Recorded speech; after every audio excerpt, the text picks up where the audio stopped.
Բարև ձեզ, Ստեփան Գրիգորյան YouTube-յան ալիքի մասնակիցներ, ողջունում եմ ձեզ բոլորիդ, այսօր հունվարի 27-ն է, մենք շարունակում ենք մեր աշխատանքը, այսօր կարևորագույն հարց մենք կքննարկենք Արարատ Միրզոյանի այցելությունը Եվրոխորհուրդ, Ստրասբուրգ, դուք գիտեք Հայաստանը Եվրոխորհրդի անդամ է ու առիթը շատ կարևոր է, մի քիչ ավելի ուշ կասեմ ինչու մեկնեց Եվրոխորհուրդ, Ստրասբուրգ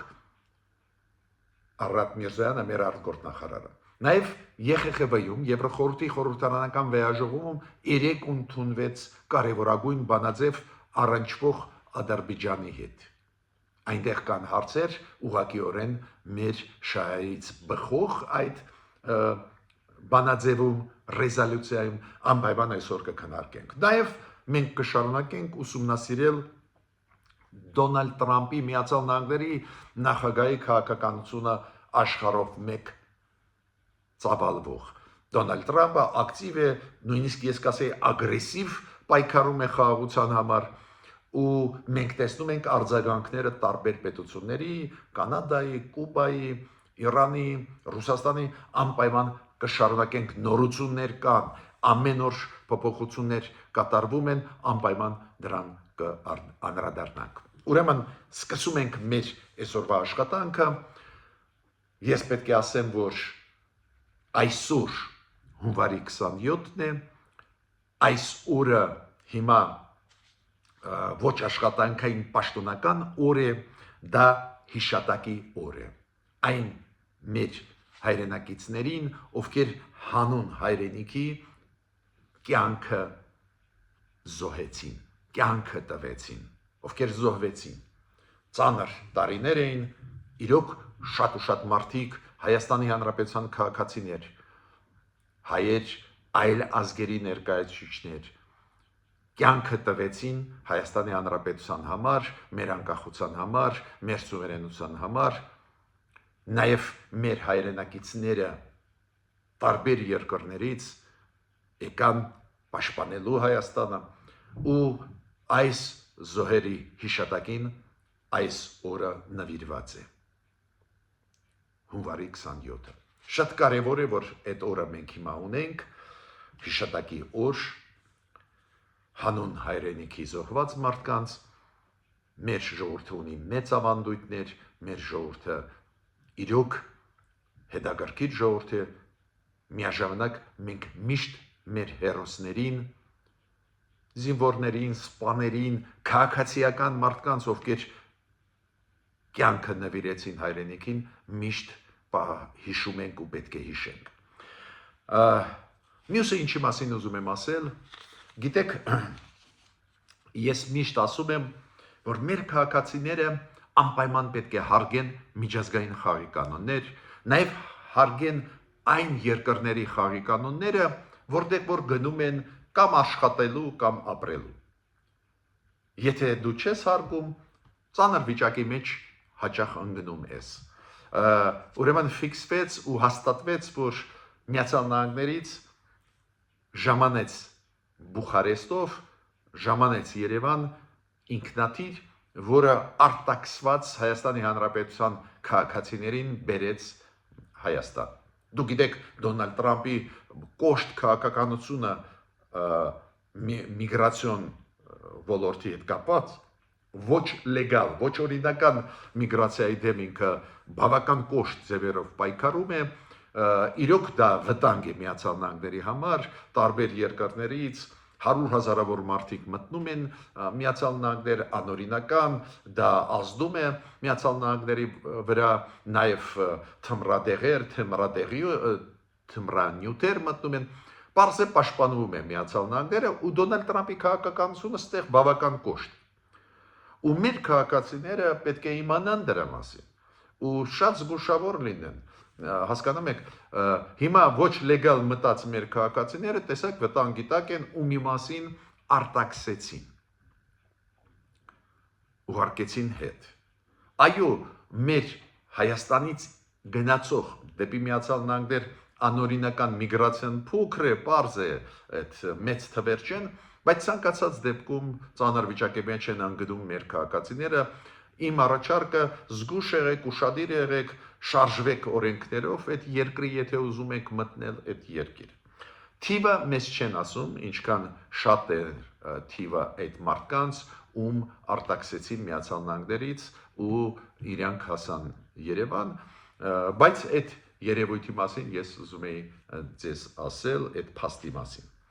Հիմա Դոնալդ Տրամփի քաղաքականությունը։ Դուք գիտեք, որ Կանադայի նկատմամբ բավական կոշտ քաղաքականություն էր։ Դոնալդ Տրամփը այս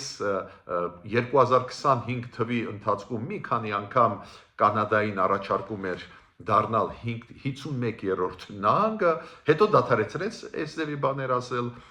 բայց Գրենլանդիայի պատճառով բավական սրվեցին հարաբերությունները Կանադայի եւ Միացյալ Նահանգների միջև։ Կանադան կտրականապես դեմ է, որ Միացյալ Նահանգները ուզում են տիրել Գրենլանդիայով։ Ոստեղ էլ ավելի սրվեցին հարաբերություններ Դոնալդ Տրամփի եւ Կանադայի վարչապետ Կարնիի միջև։ Հիմա Դոնալդ Տրամփը սպառնում է Կանադային ու բարձրացրեց մաքսատուրքերը էականորեն 200%, թե ինչ կան։ Կանադան պատասխանեց, կանադացիք եւ վարչապետը գնաց Չինաստան, Կանադայի ու բավական լուրջ առևտրի պայմանագիր ստորագրեցին Չինաստանի հետ։ Կանադան առնի 50,000 էլեկտրոմոբիլներ, էլեկտրոմեքենաներ Չինաստանից չդնելով մեծ մաքսատուրքեր ու հակառակը Չինաստանը ինչ որ ապրանքներ լուրջ առնում է Կանադայից մեծ քանակությամբ ու Չինաստանն էլ մաքսատուրքերը ցածր է դնում։ Ուրեմն ինչա ցույց տալիս Կանադան, որ Միացյալ Նահանգներ, եթե դու չես ուզում մեզ այդ նորմալ բնականon աշխատել, օգտագործում ես մաքսատուրքերը, այս ձևի մեխանիզմներ ճնշելու մեզ համար, որ մենք օրինակ Գրենլանդիայի հարցով հետ կանգնենք, մենք էլ կգտնենք ավելի վստահելի ընկերներ նույն առևտրի ոլորտում։ Ու այդ իմաստով պարզ է, մենք բոլորս հասկանում ենք, որ Չինաստանն է շահում, քանի որ Չինաստանը ավելի կանխատեսելի քաղաքականություն է վարում նույն առևտրի ոլորտում, ավելի է հակված հարգել համաշխարհային առևտրի կազմակերպության խաղի կանոնները։ Եվրոպացիք հիմա դուք գիտեք, մեսեջներ են ուղարկում Չինաստանին, որ պատրաստ են նայել, վերանայել իրենց Չինաստան-Եվրամիություն առևտրի պայմանագրերը։ Նույնը անում է Ֆրանսիան, պարոն Մակրոնը իր ելույթում Դավոսում այդ մեսեջները ուղարկեց։ Ու շատ հետաքրքիր էր, որ Դոնալդ Տրամփը ցավոտ ընդունեց Կանադայի այդ ստորագրված պայմանագիրը Չինաստանի հետ, Չինաստանը արձագանքեց, Չինաստանի արտգործնախարարության պաշտոնական ներկայացուցիչը ասեց, բայց չի եք խանդում այն քաղաքականությանը, որ մենք տանում ենք առևտրի ոլորտում։ Մենք կանխատեսելի ենք, մենք կողմնակից ենք, որ բազմավեկտոր քաղաքականություն վարվի, բազմապոլար, բազմաբևեր աշխարհ լինի, որ հավասարի հետ պետությունները աշխատեն։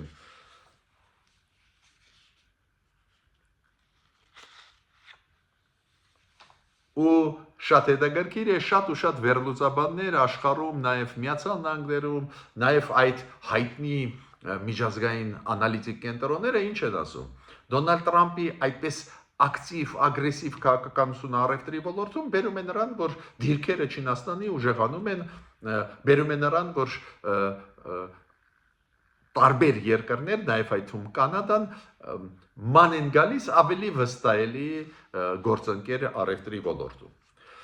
Կուբայի դեպքում պարզ է այլ է իրավիճակը, Կուբայի դեպքում դուք գիտեք Դոնալդ Տրամփը սպառնում է Կուբային, որ նույնը կկատարվի, ինչ կատարվեց Մադուրոյի հետ, Կուբայի նախագահի հետ, Միգել Դիազ-Կանելի հետ,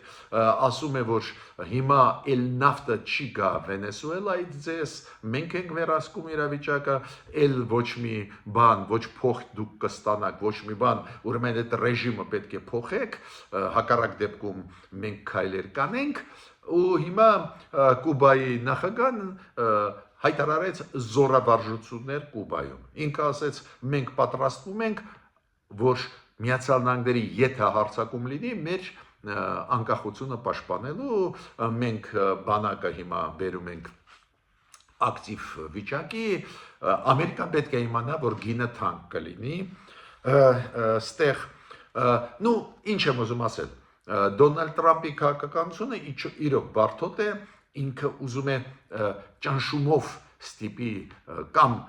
քաղաքական համակարգ, որ փոխեն պետությունները, օրինակ նույն Վենեսուելայից, հիմա Կուբայից,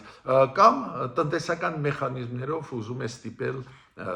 առևտրի մեխանիզմներով, մաքսատուրքերով ստիպել, որ պետությունները փոխեն իրենց քաղաքականությունը։ Իմիջիալոց Ռուսաստանի արձագանքը շատ հետաքրքիր է, Ռուսաստանը, որը վարում է լայնամասշտաբ պատերազմ Ուկրաինայի դեմ, հայտարարում է իդեմս Պեսկովի, պրեսկվարտուղարի Պուտինի, որ այ Միացյալ Նահանգների քաղաքականությունը ուժային քաղաքականություն է, իրանք սպառնում են, ուժով ուզում են լուծել, մինչդեռ Ռուսաստանը 1 միլիոնանոց բանակ մցրեց Ուկրաինա ու ով խոսար էլի, բայց պետք է ասեմ, որ այո, Ռուսաստանն էլ ես կասեի այդպես ձեր է առնում Դոնալդ Տրամպին։ Ու ձեր առնում նաև այն պատճառով, որ Դոնալդ Տրամպը շատ է փափուկ Պուտինի նկատմամբ։ Ու Ռուսաստանում դա հասկանում են ու թույլ են տալիս իրանց այս դեպի դիտողություն ամերիկացիներին։ Այո, Դոնալդ Տրամպի քաղաքականությունը հազար մի հարց է բարձրացնում, բայց ոնց կարաս համեմատել Դոնալդ Տրամպին Ռուսաստանի Ուկրաինայի դեմ ռազմական գործողությունների ու Պեսկովը ասում է, որ մենք փափուկ ուժ ենք կիրառում, Դոնալդ Տրամպն էլ կոշտ ուժ է կիրառում, բացի դրանից Պեսկովը ասեց, որ մենք ու Ամերիկան կյանքում եվրոպացիների հետ չենք խոսալու, Կայա Կալասը ավելի լավ է դուրս գա իր պաշտոնից, քանի որ ոչ Ամերիկան, ոչ էլ Ռուսաստանը Կայա Կալասի հետ չի խոսա, Կայա Կալասը Եվրոմիության արտգործնախարարն է եւ անվտանգության հարցերով կարևորագույն դեմք Եվրոմիության, ու շատ զարմանալի է, որ Պեսկովը նույնիսկ Ամերիկայի անունից ասում է, որ Կայա Կալասը քեզ հետ ոչ մենք, ոչ Ամերիկան չենք աշխատի։ Դա ցույց է տալիս, որ Դոնալդ Տրամպի թուլությունը ու սերը հարգանքը Պուտինի նկատմամբ կամաց թուլացնում է իր դիրքերը աշխարհում։ Պարզվում է Պեսկովը իրան վրա ստանձնում նաև Ամերիկայի անունից Եվրոպայի դեմ խոսալ։ Միացյալ Նահանգների նաև քաղաքականությունը Իրանի նկատմամբ շատ են քննարկել, ուղղակի նորություն ուզում եմ ասել, որ Միացյալ Նահանգները եւ ռազմական նավատորմը օվկիանոսներով ավելի մոտիկացնում են Իրանի տարածքին եւ Մերձավոր Արևելքում Միացյալ Նահանգների այնտեղ, որտեղ դեր ունեն ռազմաբազան, այդ ռազմաբազաները ուժեղացնում են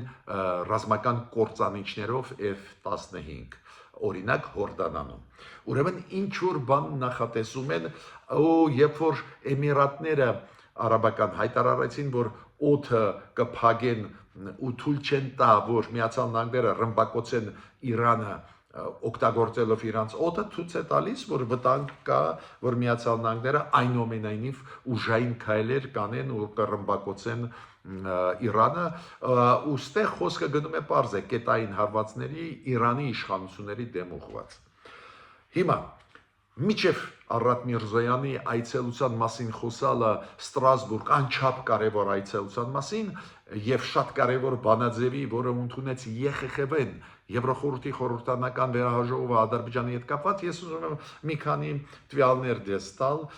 որոնց մասին նաեւ վարչապետ Նիկոլ Փաշինյանը խոսեց, դա զեկույցներ մեր ներքին գործերի նախարարության կառավարությունում։ Նիկոլ Փաշինյանը հիշում եք, ես ասել եմ երեք չարաչորը, որ նշեց, որ Հայաստան մտան մոտավորապես 9000 ավել Հայաստանի Հանրապետության քաղաքացիներ համեմատ դուրս եկած քաղաքացիներից։ Ինչ է դա նշանակում, որ ներգաղթը ավելի մեծ է արտագաղթից։ Ակնհայտ դրական է, ինչքան դա կայուն զարգացում կլինի, կայուն տենդենս կնայենք մոտ 1-2 տարվա ընթացքում, բայց ես հիշում եք նշել եմ, որ դա շատ դրական է, բայց Նիկոլ Փաշինյանը այդ զեկույցից նաև բերեց մյուս թիվը շատ կարևոր, 30,000-ից ավել 30,000-ից ավել մարդ մտավ Հայաստան 2025 թվին համեմատ դուրս եկածներից։ Դա նշանակում է, որ միգրացիոն process-ներ գնում են Հայաստանում, ու դա վատ չի, դա նշանակում է, որ ինչ որ մարդիկ ուզում են գալ, ստեղ աշխատել, մենք դա տեսնում ենք եւ Ռուսաստանից SDV միգրանտներ կան եւ Հնդկաստանից, այլ տեղերից ու բարձր այդ process-ները պետք է կարգավորվեն նաեւ այդ թվում մեր պետական ինստիտուտների կողմից, նաեւ միգրացիոն ծառայությունից, որը մտնում է ներքին գործերի նախարարության մեջ, բայց տենդենսները խոսում են նրա մասին, որ մենք գրամի չենք դառնում եւ туриզմի կոնտեքստով եւ միգրացիոն կոնտեքստներով ու պետք է հետևենք։ Նաեւ Նիկոլ Փաշինյանը խոսեց ճանապարհը տրանսպորտային վթարների մասին, դու գիտեք, այդ մեծ խնդրեմ է, մեծ թվով մարդիկ զոհվում են մեր ճանապարհներում։ Ուստեղ պետք է վերլուծել ու վերլուծված է գլխավոր ռիսկերը, որտեղից են ստեղ գալիս, բայց կառավարությունը ասում է, որ ընդհանուր թիվը իջնում է ճանապարհատրանսպորտային այդ վթարների։ Նու պարզ է, եթե այդպես է, միայն կարելի է դա ողջունել, ուրեմն ինչ որ քայլեր արվում են, բայց ցանկացած դեպքում մենք պետք է հիշենք մեկ բան։ Իրոք մեծ է թիվը վթարների ու մեծ է թիվը այն մարդկանց, ովքեր ճանապարհատրանսպորտային վթարների ժամանակ զոհվում են, ու ստեղ պետք է աշխատանքը լուրջ լինի, հետևողական լինի։ Հույսով եմ, որ դա այս առաջի դրական տենդենսը կզարգանա։ Ես նաև անպայման ուզում եմ մեկ թեմային անդրադառնալ, շատ կարճ, դա բենզինի հետ կապված։ Մեկ լսում են այդ պրոռուսական ուժերին, ովքեր ասում են առնում ենք բենզին Ադրբեջանից, հանցագործ են իրանք։ Այո, բենզինը առնում ենք Ադրբեջանից, դա ավտոմատ բերեց նրան, որ բենզինը նույնիսկ բերված Ռուսաստանից 20%-ով էժանացավ։ Ուրեմն այդ քայլը մեր կառավարության, առնել բենզինը Ադրբեջանից, առնել հիմա դիզելը Ադրբեջանից, ճիշտ քայլ է։ Եթե կոտրվում են մանապոլիաները, մենաշնորհները Ռուսաստանի օլիգարխիայի, մեր օլիգարխիայի հետ միասին, թալանը մեր ժողովրդի, արհեստական բենզինի գինը բարձրացված, պահած, եթե կոտրվում է, փոխվում է, ուրեմն դա դրական է։ Հիմա գլխավոր այսօրվա թեման Արարատ Միրզոյանը Ստրասբուրգում է։ Վաղը ամսի հունվարի 28-ին ինքը ելույթ կունենա ԵԽԽԲ-ում։ Ուրեմն Եվրոխորհրդի մենք անդամ ենք, 25 տարի է անդամ ենք, ու հենց դրան նվիրված կլինի Արարատ Միրզոյանի ելույթը ԵԽԽԲ-ում։ Ուրեմն Եվրոխորհուրդը դա կարևորագույն ինստիտուտ է, դուք գիտեք եվրոպական կա Եվրոմիություն ու Եվրոխորհուրդ։ Եվրոխորհրդի մենք անդամ ենք։ Անդամ ենք ուղիղ 25 տարի, բայց Եվրոխորհրդի դերը ինչու՞մ է կարևոր։ Մարդու իրավունքների ոլորտ, ընտրությունների դեմոկրատական անցկացում, տեղական ինքնակառավարում, կարևորագույն 3 գլխավոր թեմաներ կան, որտեղ որ աշխատում է Եվրոխորհուրդը Հայաստանի հետ, ստեղ մենք ունենք ակնհայտ առաջընթացներ տարբեր ոլորտներում, ու ինչն է ստեղ կարևոր։ Եվրոխորհուրդը ունի նաև ԵԽԽԲ, Եվրոխորհրդի խորհրդանական վեհաժողով, որտեղ որ շատ ուժեղացան մեր դիրքերը այդ վեհաժողովում։ Ու Արարատ Միրզոյանը պետք է ելույթ ունենա վաղը հենց այդ նիստում համաժողովում, համագումարում ԵԽԽԲ-ի։ Բացի դրանից Արարատ Միրզոյանը հանդիպեց արտգործնախարարի հետ Մոլդովայի, ինչու հենց Մոլդովայի, հիմա Եվրոխորհրդում կա ԵԽԽԲ-ն, պարլամենտական վեհաժողով, ու կա գործադիր գլխավոր մարմին, դա կոմիտեն է արտգործնախարարների։ Հիմա